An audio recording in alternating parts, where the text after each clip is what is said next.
जी अस्सलाम वालेकुम सर। अच्छा सर, पेशेंट की जो एज है वो 60 ईयर्स है, और मुल्तान से हैं। और इस वक्त जो उनकी कंडीशन है वो ये है कि उनके पेट में पानी है, और काफ़ी हेल्दी भी हैं वो। और सेकेंडली जो है उनको गलूदगी सी हो रही है, और कुछ खा पी भी नहीं रही हैं। और अभी कुछ उनको थोड़ा सा जूस वगैरह दिया था तो उनका जो है ना सांस का भी मसला हो गया था, सांस लेने में दुश्वारी हो रही थी। अब पूछना ये था कि जो ये रिपोर्ट्स हैं उस हवाले से, एक तो ये पूछना है कि जिगर जो है वो कितने परसेंट डैमेज हो चुका है। सेकेंडली ये पूछना है कि इसका सोल्यूशन क्या है। क्या ये मेडिसिन से रिकवर हो सकता है या इसका लिवर ट्रांसप्लांट ही करवाना होगा। देखें, मैं आपको थोड़ा सा अपनी पिछली भी बहुत सी वीडियो में बता चुका हूँ।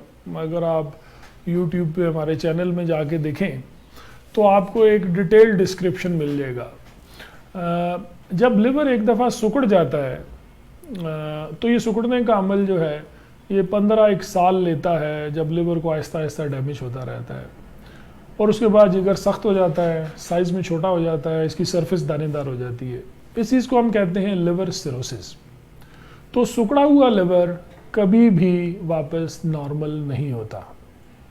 अब इसके आगे या तो सिकुड़े हुए लिवर के साथ मरीज़ एक नॉर्मल लाइफ गुजार जाता है और उसको पता भी नहीं चलता कि उनका लिवर सिकुड़ा हुआ है, या कुछ लोगों में इस सिकुड़े हुए लिवर में फर्दर कॉम्प्लिकेशंस आती हैं। वो कॉम्प्लिकेशंस दो तरह की होती हैं। एक है लिवर का कमज़ोर होना, और मरहलावार कमज़ोर दर कमज़ोर होते हुए अल्टीमेटली वो लिवर फेल हो जाता है। और दूसरी कॉम्प्लिकेशन है कि इस सिकुड़े हुए लिवर में कैंसर बन सकता है। So liver failure and liver cancer, ये दो कॉम्प्लिकेशंस हैं।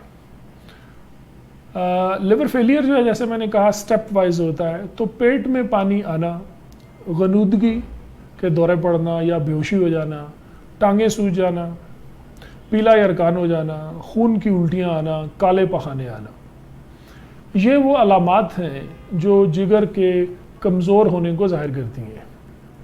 अब अर्ली स्टेज के ऊपर हो सकता है कि आप इन कॉम्प्लिकेशंस को ट्रीट करें तो मरीज स्टेबल हो जाए।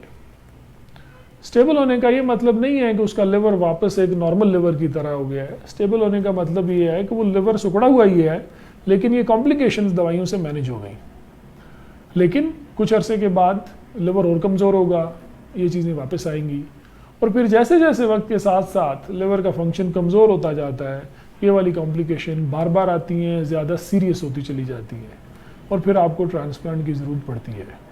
तो आपके मरीज़ की जो सिचुएशन है उसमें एक चीज़ बड़ी क्लियर है कि इनका लिवर नॉर्मल नहीं रहा, और ना ही ये वापस नॉर्मल होगा। अब इस लिवर को जो कॉम्प्लिकेशंस, पेट में पानी और गलूदगी आपने बताई, ये मेडिकल ट्रीटमेंट से क्या इतनी बेहतर हो जाए कि मरीज़ एक रिलेटिवली नॉर्मल लाइफ पे वापस आ जाए?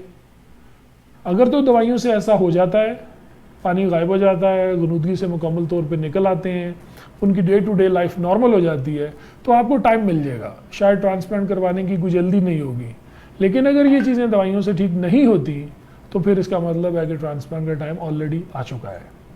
तो बहरहाल इस ब्रीफ से इंट्रोडक्शन के बाद आपको एडवाइस यही है कि आप अपने मरीज़ को एक दफ़ा अपने तमाम टेस्ट स्कैन्स के साथ हमारे पास ले आएँ, आपके मरीज़ की फ़िज़िकल कंडीशन को भी देखा जाए, और जो टेस्ट में उनके लिवर की कंडीशन है उसकी भी एक स्टेजिंग कर ली जाए, और फिर आपको एडवाइस दी जाए कि आपने अभी दवाइयों से इलाज जारी रखना है या ट्रांसप्लांट की तरफ जाना है।